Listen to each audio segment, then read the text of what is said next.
though, it is officially draft week. Wow. Woo! Best get those last 3.0, 3.5, 3.2 mock drafts out there for all the draft buzz out there. You guys got about what 72 hours to get at that last final draft, that mock out. So TikTok, y'all. And the thing is, it's like my favorite and also least favorite time of the year. Well, because one, you get to see who your favorite team, what player your favorite team is going to draft. Of course, the Saints, I think, is very highly anticipated, and you know this, Zach, because we both live down here. It's like we all want to know who the Saints are going to pick. I think this is like the first year in a really long time where you really want to know who the Saints are going to pick, just because. Because they need somebody at every single position. So what people are wondering, if Shedeur Sanders falls to number 9, will they pick Shedeur Sanders? Or will they go with the receiver? Will they go with the tight end? But who knows? But we do know is that Will Campbell will be the first offensive tackle taking the draft. I think, a lot of mock drafts have him going to the Patriots, which makes sense because they have a young quarterback in Drake May. And then also they need all the help on offense that they can get, whether it's at offensive line or at the wide receiver spot.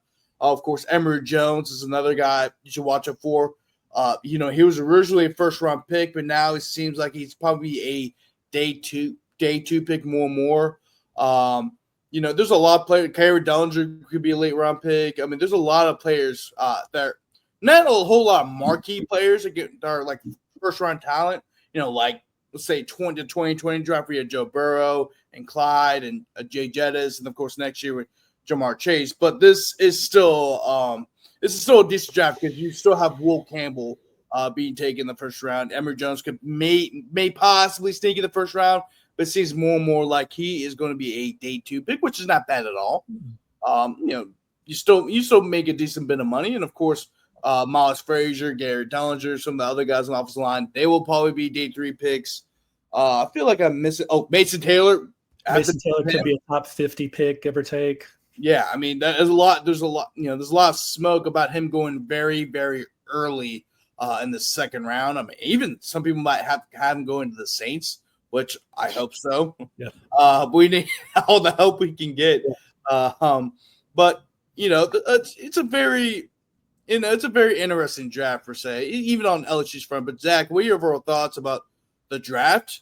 And also, where do you hope to see Will Campbell land? Because he's definitely gonna be a top 5 pick. It's wondering top 10 pick. It's wondering where he will land. Yeah, this draft isn't as exciting as previous years, and it's hand in hand because of just the lack of QB star power. People are kind of talking themselves into, not talking themselves into, but like the Shedeur Sanders thing could be as high as 3. It could be as low as, 20, wherever the Steelers are, 21, 22, something like that. But it's not like last year where you had Caleb and Jaden and Bo Nix and Michael Penix snuck in there and JJ McCarthy had 5 quarterbacks. You're not going to have 5 quarterbacks go in round 1. You're going to have 2, maybe 3 if someone trades up for Jackson Dart. It's interesting, and I know that we're biased towards LSU because we're an LSU side, but really, it would be pretty fitting for the Saints to take both Will Campbell and Mason Taylor with pick 9 and 40. I mean, the Saints they're so devoid of talent. They need help everywhere, and offensive line needs work. And I'm not saying that Will Campbell would start at left tackle over I'm going to butcher the name, Talois Flalaga. I'm butchering it. But I think it's Talois Fuaga. Fuaga, yeah. But, why couldn't Campbell come in at left tackle and Fuaga, who played right tackle at Oregon State, why couldn't he go back to his natural position? Or maybe they could switch. Or, people are so worried about Will Campbell's arms being 3/8 of an inch too short. So maybe he could just be the guard next to Fuaga on the left side, or and maybe even push Trevor Penning, because that's clearly not working out for the Saints. And then with tight end, I mean, yeah, they gave Jawan Johnson 3 years, $30 million, but I respectfully don't like that signing. And I think Mason Taylor could be a better long-term fit. But again, the Saints, that I'll be psyched about pretty much anything they pick because there's just holes everywhere. I don't think I would love if they traded back up to get like a Jackson Dart, which apparently there's some smoke around that. And as for like the LSU sides of things, I'm actually not as high on it. Well, not that I'm not high on Emory Jones. I'm very high on Emory Jones, but I've seen Jones kind of slip all the way down to like round 4, maybe early day 3 or late day 2. I'm not seeing top 2 rounds anymore, which again, that's fine. But I think you'll see the run on LSU offensive linemen happen on that 3rd day with Miles Frazier and Dellinger and Emory Jones. Yeah, definitely. Defensively, I mean, yeah, go ahead. Sorry. Where do we think Braden Swinson goes? How high do we think he goes? That's a great question. Braden Swinson, of course, isn't. Of course, he had his breakout year last year's. So I'm actually looking at his projected draft stats right now. I think he will be. He has an So right now, I think he has an overall. He's the 71st overall player be taken in the NFL draft. I'm trying to find. We'll see what NFL.com says. But Braden Swinson, I think it was definitely a day 3 guy. I was trying early. Oh yeah, so it will be his draft projections is rounds 3 through 4. That's according to Lance Zierlein of the I think his NFL Network. I got this on NFL.com, so that gives me an idea that he will be a late, let's say like in the 3rd round. But if he does get drafted on day 2, he will be a day 3 guy very early in day 3. Which is still pretty good though. I mean, it's like the fact that Braden Swinson. Let's be honest, Braden Swinson probably was rated as an undrafted free agent before the season, but because he had his breakout year, now he's a bona fide day 3 guy and possibly a day 2 guy, which says a lot. Which a lot of credit has to go to Kevin Peoples, the edge rushers coach, and the job he did with the development of that group. I mean, Braden Swinson had a great year.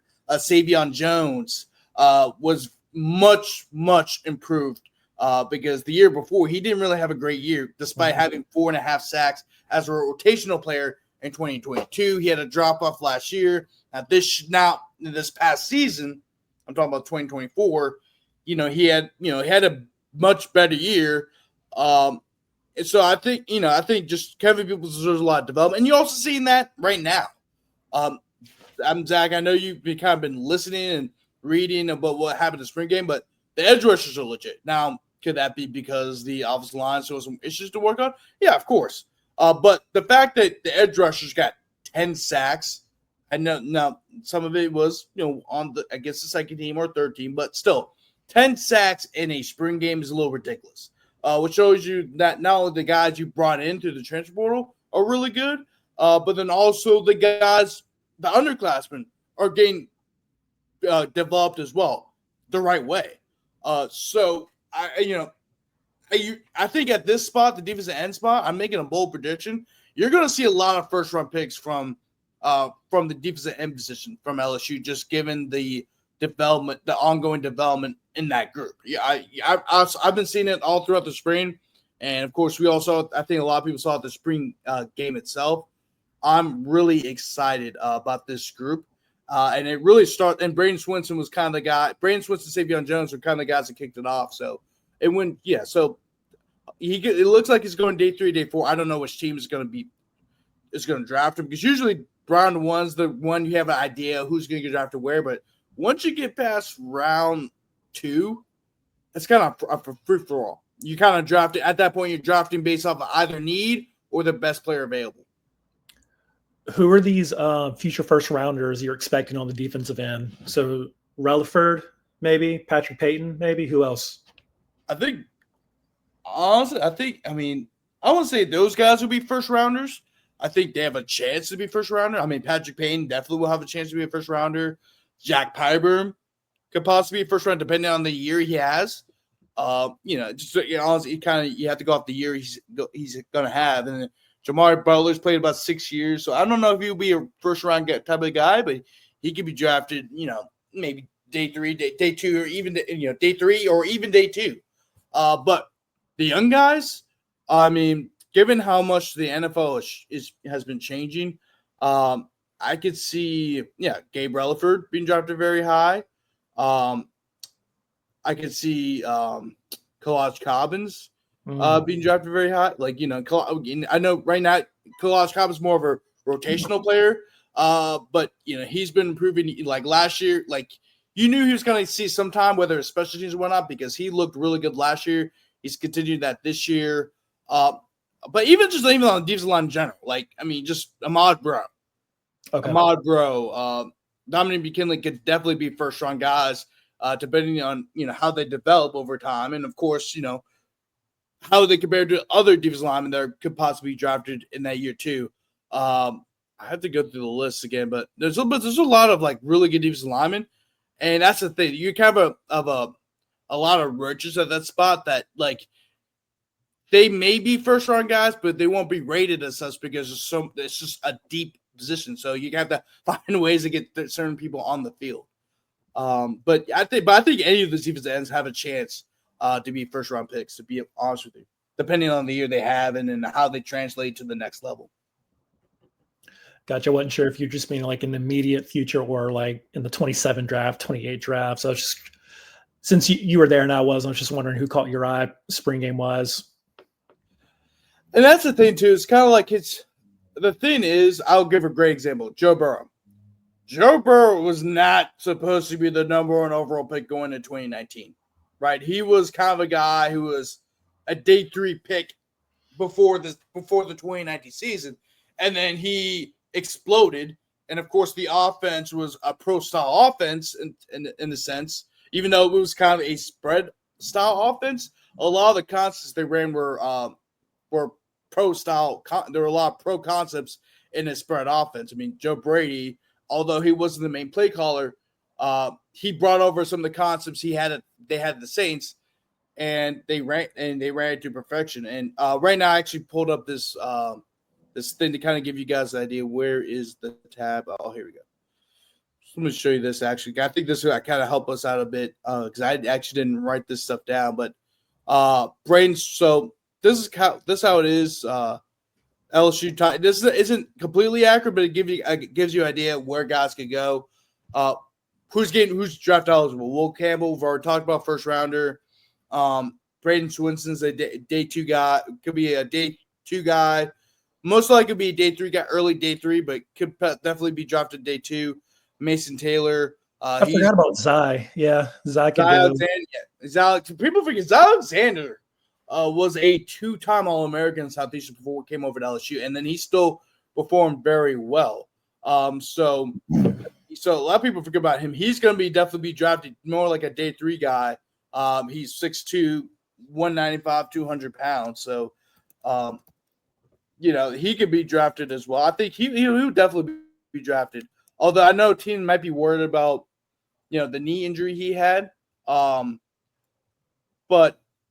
overall, if you look at his overall body of work, even before the knee injury, during 2023, he led the team in interceptions. And really, I really think that his injury 2 weeks before Alabama really killed LSU's chance to be in Alabama in 2023.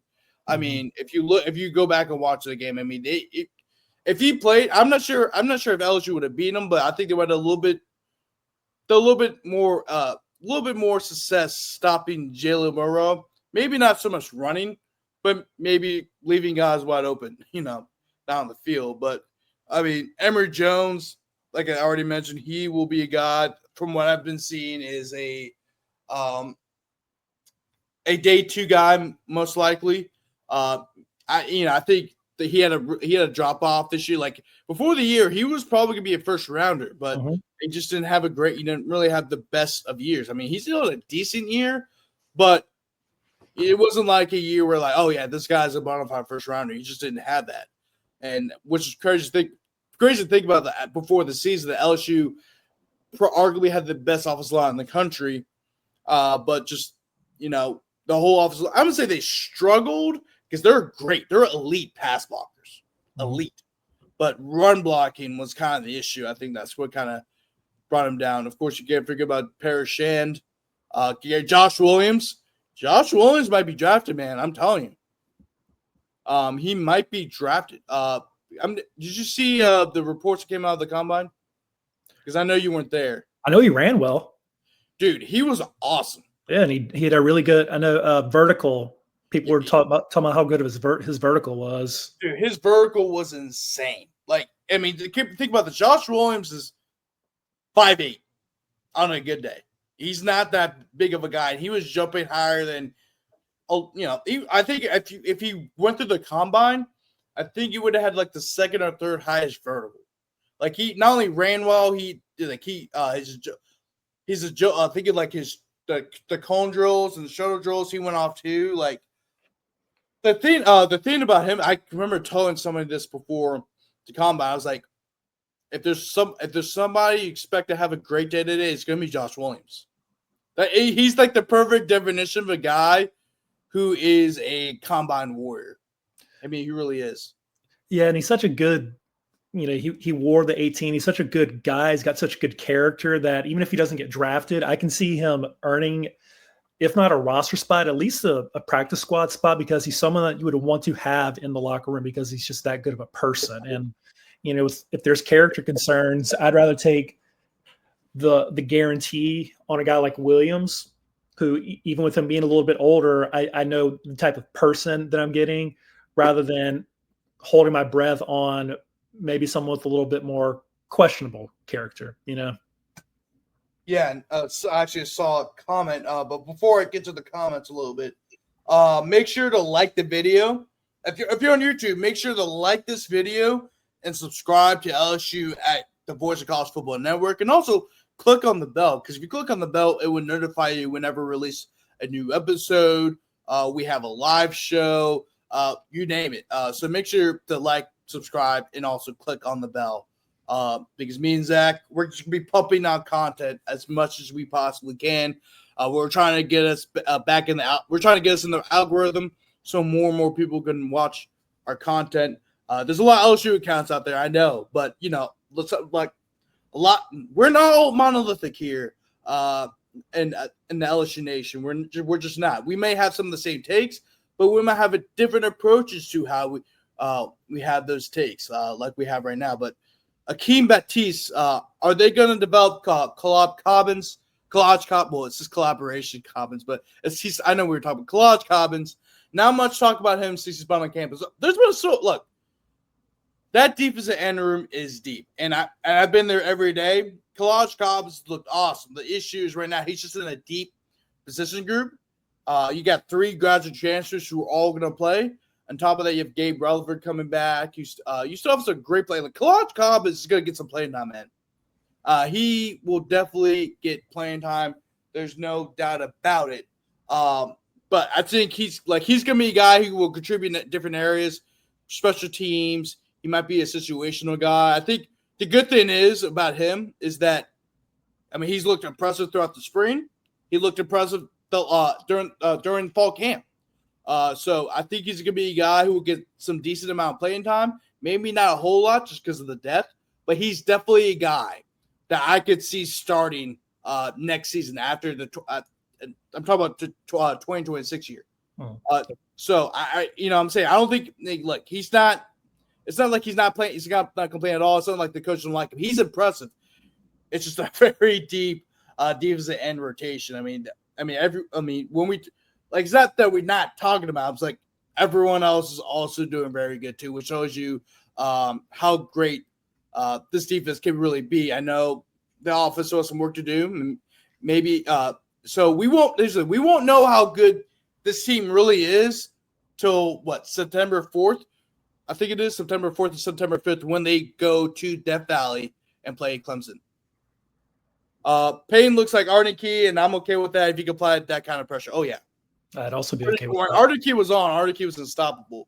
But really, Jack Pyburn looked great too. Like, I mean, he's a great defensive end. Like, you just have a really deep defensive end, but he also responded again. That's what's tough nowadays. Keeping a kid on campus have to choose according to how much time he gets. I didn't want to end up like Quincy Wiggins.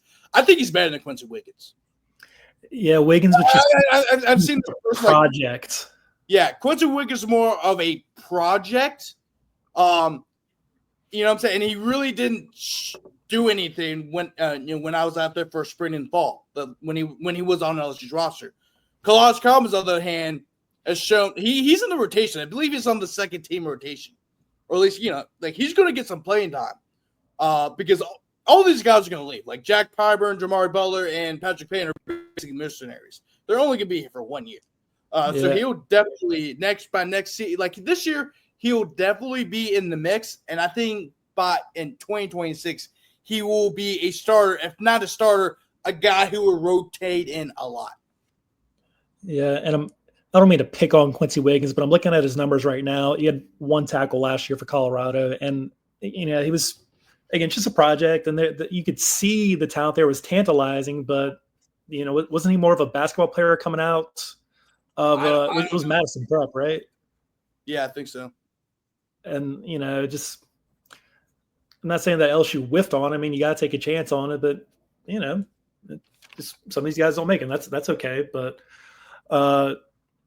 Yeah, I even heard about Cobbins as kind of like, this might sound weird, but he's like the name to watch among names who haven't really emerged yet, if that makes sense. He didn't really get a chance last season, but everyone's like, no, I'm telling you guys, watch for Kalaj Cobbins. And it didn't really materialize last year, but this might be the year where it kind of works up in increments where he's flashing this year, and next year in 26 he's starting. So there's a path for him.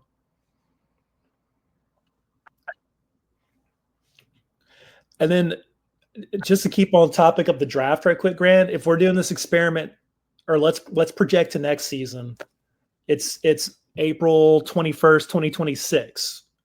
We're expecting Garrett Nussmeier to go in the first round. Mm-hmm. And then what else are we expecting? Aaron Anderson, probably. Nick Anderson. I don't think he'll go first round, but he'll definitely be drafted. Yeah, just because of his size. He's only 5'8", but I think in terms of guys, I think Perk, depending on the year he has, will be our first round guy. What weeks? I think what weeks will be a first round guy. I think so too. I'm not sure. Like if he, because I know he obviously had a season injury. If he performed like he did last season, he's a bona fide first rounder. Yeah. I mean, there's no question about it. He's gonna be. If he plays like that, like he did last year, he'll be a first rounder. I think. What's his name? Trade Edge won't be eligible next year. But I'm trying to think. He Mansour Delane will definitely draft. I mean, if he has a big year, he could maybe play for be a first round selection. I think in terms of like the first rounders, I think if Garrett Nussmeier can build off of last year, not only build off of, but improve and have a breakout year, 4,000 yards, 30 touchdowns, a little under 10 interceptions. I think he'll be a first round pick, just because not only because he obviously was a great college quarterback, but also he's a coach's kid. Yeah. A lot of times those NFL scouts will probably give credence to the coaches' kids or guys who are the sons of former players because they know the game. They grew up with the game. And I know this as a guy who is a coach's son. I think if there's one quarterback in next year's draft class who benefit the most based off his background would be Garrett Nussmeier. I don't think Arch is going to declare. Right. I think he's not going to declare. I can tell you that right now. He's not going to declare. His family is going to want him to develop. That's not the Mannings don't operate like that. Like they don't. You're going to be the number one pick overall. You have to go this year because you got to think about this. Peyton Manning was a number one pick, by his sophomore year. Uh-huh. even though he's going to be the number one pick his junior year, he didn't end up going. He stayed another year. Eli Manning, same thing. So I think Archie will play at least 2 years of pro football because we've seen what happened to guys who left too early for the NFL draft, i.e. Anthony Richardson, i.e. Jameis Winston. Jameis Winston left a little bit too early. Even though Jameis Winston's had a decent career and he started the most places he's been at, he was an immature quarterback coming into the pros. Like, he really didn't become a mature quarterback really till he got to the Saints, right? So in terms of I know he throws interceptions, but in terms of his mentality, right? I think there's a way. I think Garrett Nussmeier can play himself into becoming the number one overall pick. However, remember, his dad is the quarterback's coach for the Saints. So I'm wondering if the Saints might tank just to get Garrett. If they don't draft Shedeur Sanders, of course. Remember, Shedeur Sanders could follow the Saints, so that might not happen. But if they don't draft Shedeur Sanders, I mean, let's just be honest here.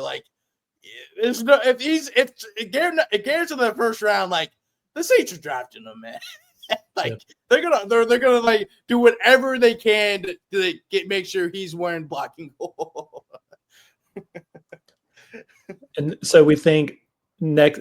Again, I hate to speculate so far in a year in advance, but it's probably between Nuss and Cade Klubnik as QB1 next season or next draft. If Arch isn't going, it's he and Klubnik.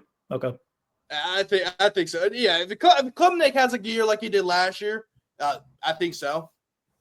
Just because I know 2023 was a rough year for him, especially given all the hype he had. But last year he really showed what he can do, and really that game against LSU clubs, you could be looking at quarterbacks 1 and 2, and that's something I didn't really think about. I know we're kind of getting ahead of ourselves here, but next year's draft class we're supposed to talk about this year's draft class, but it's still something you probably should talk about just because, this year isn't really a loaded year for LSU.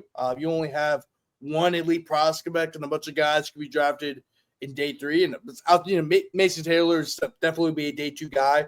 That's been across the board. I mean, a lot of teams are interested in him for the simple point that the family genes, his dad is, what's his name? Jason Taylor, Hall of Fame defensive end. His uncle is,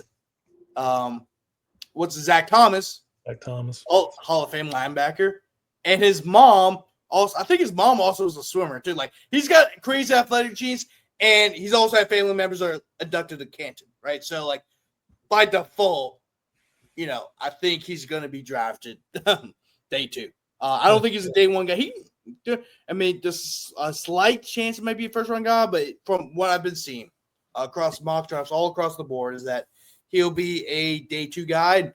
Also, that could be apparently the Saints are very interested in drafting tight end. Of course, in the first round, they're very interested in Tyler Warren, which he's an awesome tight end. He's a dog. I wouldn't mind if the Saints drafted him. I'll be super happy. But let's say they don't draft a tight end in the first round because they draft Shedeur Sanders or they draft Tedor McMillan. There's a possibility that the Saints might go with Mason Taylor because the Saints have a very early second-round pick. And I can see them taking a guy like Zach Taylor. I really do. Because they need some new blood in that tight end room.